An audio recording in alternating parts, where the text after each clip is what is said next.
സലഫികളും സൂഫിയാളും എവിടെ തർക്കണ്ടോ പോയിന്റ് ഇവിടെ കിടക്കും. മുഹമ്മദ് റസൂലുള്ളയിൽ ഇതിന് രേഖയില്ല. മുഹമ്മദ് റസൂലുള്ളയിൽ രേഖയുണ്ടോ? അതിൽ നിങ്ങൾ നമ്മളൊക്കെ കണക്കാം. നിങ്ങൾക്കും ളുഹർ 4 നമുക്കും ളുഹർ 4, നിങ്ങൾക്കും അസർ 4 നമുക്കും അസർ 4, നിങ്ങൾക്കും ജുമാ എടുക്കേണ്ടത് വെള്ളിയാഴ്ചയാണ്, നമുക്കും ജുമാ എടുക്കേണ്ടത് വെള്ളിയാഴ്ചയാണ്. നമ്മൾ പെരുന്നാൾ നടത്തുന്ന ശവ്വാൽ 1 ദുൽഹിജ്ജ 10 അത് എല്ലാവർക്കും അതാണ്. എന്തുകൊണ്ട്? ഇതിനൊക്കെ ഹദീസ് ഉണ്ട്, ഇതിനൊക്കെ രേഖയുണ്ട്. എന്നാൽ നിങ്ങൾ അദ്ദാദ് നടത്തുന്നു, നമ്മൾ അദ്ദാദ് നടത്തുന്നില്ല.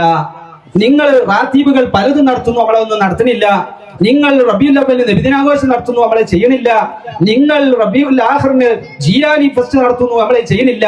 എന്താ കാര്യം? മുഹമ്മദ് റസൂലുള്ളാഹിൽ അതിന് രേഖയില്ല. ഉണ്ട് എന്ന് വന്നാൽ നമ്മൾ അന്ന് ചെയ്യും. ഉണ്ട് എന്ന് വന്നാൽ നമ്മൾ അന്ന് മുതൽ ചെയ്യും. അതുകൊണ്ട് മനസ്സിലാക്കാം, ഹദ്ദാദ് റാത്തീബ് അതിലുള്ള ദിക്റിന്റെ നിയ്യത്ത് കാരണം, നിയ്യത്തിന്റെ ഫസാദ് കാരണം നിങ്ങൾക്ക് അത് ആഖിറത്തിൽ മീസാനിന്റെ ഹസനാത്തിന്റെ മീസാനിൽ കാണാൻ സാധിക്കുകയില്ല. കാരണം നിങ്ങൾ ചെയ്യണ നിയ്യത്ത് ഉള്ള ദിക്റിനെ പോലും അദ്ദാദ് ശൈഖ് തങ്ങൾക്ക് ഇൽഹാമ് കിട്ടിയതോടെ ചെല്ലുന്നു എന്നാക്കിയതോടെ നിയ്യത്തിന്റെ ഫസാദ് കൊണ്ട് അത് അമലിന്റെ പട്ടികയിൽ കാണൂല. എന്നാൽ സലഫിയാവതി ചെയ്താൽ കാണും. നിയ്യത്ത് ശരിയാണെങ്കിൽ അള്ളാഹ് സ്വീകരിച്ചാൽ. കാരണം അടിസ്ഥാനം ശരിയായിട്ടുണ്ട്. എന്താ? റസൂലിനെ പഠിപ്പിച്ചോട് ചെല്ലുന്നു. എപ്പോഴല്ലേ? അസുറിന് ശേഷം, അതുപോലെ സുബഹിക്ക് ശേഷം അത് ചെല്ലാൻ പഠിപ്പിച്ച സമയം എപ്പോഴാണോ അപ്പോ അമല റസൂൽ രാത്രി ചൊല്ലും. ആയത്തിനെ കുറിച്ച് എല്ലാ സ്കേത്തിന്റെ ശേഷം ചൊല്ലും. എല്ലാത്തിനും നമ്മളെ നിയ്യത്ത് എന്താ? റസൂലിനെ പഠിപ്പിച്ചു ആണ് ഞങ്ങൾ ചെല്ലുന്നു. നിങ്ങളുടെ നിയ്യത്ത് എന്താ? അതാത് തങ്ങൾ പരിചയപ്പെടുത്തി ലോകമൊട്ടാകും അത് പ്രസിദ്ധമായി സൂഫിയാൾ കൊണ്ടുവന്നു, ഇൽഹാമാണ്, അതുകൊണ്ട് ഞങ്ങൾ ചെയ്യുന്നു.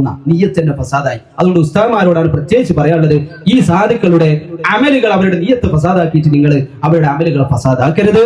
അവർക്ക് ഉള്ളത് പഠിപ്പിക്കുകയും ഉള്ള കാര്യങ്ങൾ തന്നെ പഠിപ്പിക്കാൻ മാത്രം ധാരാളക്കണക്കിന് മസ്അലകൾ, ധാരാളക്കണക്കിന് ദിക്റുകൾ എത്രയോ ഉണ്ട്. ആ ദിക്റുകൾ നിങ്ങൾ അവരെ പഠിപ്പിച്ച് അതൊക്കെ പതിവാക്കിയാൽ തന്നെ എല്ലാവിധ ഐശ്വര്യവും ബറക്കത്തും നമ്മുടെയൊക്കെ വീടുകളിൽ ഉണ്ടാവും. അതിന് നമ്മൾ ശ്രദ്ധിക്കുക.